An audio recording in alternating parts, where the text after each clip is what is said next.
दोस्तों, I am Vishnupriya and welcome to my channel. तर आजच्या ह्या व्हिडिओमध्ये मी तुमच्या सर्वांसाठी एक खूप सुंदर अशी कविता घेऊन आलेली आहे, जी मी स्वतः लिहिली आहे। कवितेला सुरुवात करते। कवितेचं नाव आहे एक मैत्रीण हवी, अशी एक मैत्रीण हवी। एक मैत्रीण हवी, मनातलं मनमोकळं बोलायला, आठवणींचा तो धूळ खात पडलेला कप्पा परत एकदा उघडायला। असते अश्रूंना डोळ्यांची साथ, ओघळते पाणी साठवायला, पण तरीही एक मैत्रीण हवी, हरवलेले ते जुने क्षण शोधायला। किती जरी दिवसांनी भेटली तरी जुन्याच आठवणीत रमायला, भरभरून अशा अपूर्ण वाटणाऱ्या गप्पा मारायला। असतात नवीन बदल दोघींकडे एकमेकीला सांगायला, अशी एक मैत्रीण हवी, जुन्या सोन्यात रमायला।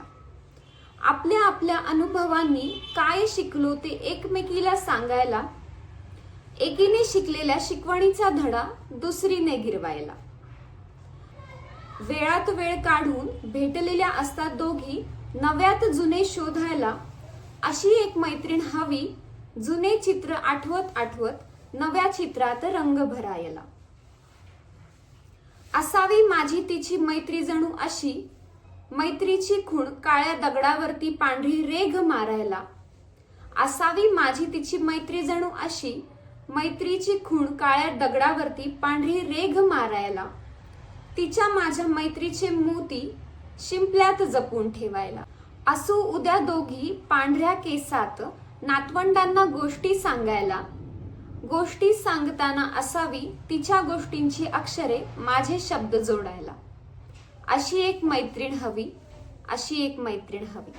तर मी ही कविता खूप मनापासून लिहिलेली आहे आणि माझ्या आयुष्यामध्ये नक्कीच अशा मैत्रिणी आहेत ज्यांना मी ही कविता डेडिकेट करते आणि त्या मैत्रिणींचं मी नाव देखील ह्या व्हिडिओमध्ये घेईल। तर कोणाचंही नाव विसरू नये म्हणून मी सगळ्यांचं नाव लिहून घेतलेलं आहे। आणि खास म्हणजे ह्या सगळ्या मैत्रिणी माझ्यासाठी खरंच खूप खास आहेत। तर त्यांची नावं अशी आहेत: संपदा, यशश्री, वर्षा, प्राची, नम्रता, पायल, पूजा आणि स्मिता। आणि माझ्या खास बहिणी विशाखा आणि अंकिता। आय होप ही कविता तुमच्या सगळ्यांना खूप आवडलेली असेल। नक्कीच तुम्ही आपल्या फ्रेंड्सला पण शेअर करा, ज्यांना तुम्ही ही कविता डेडिकेट करू शकता।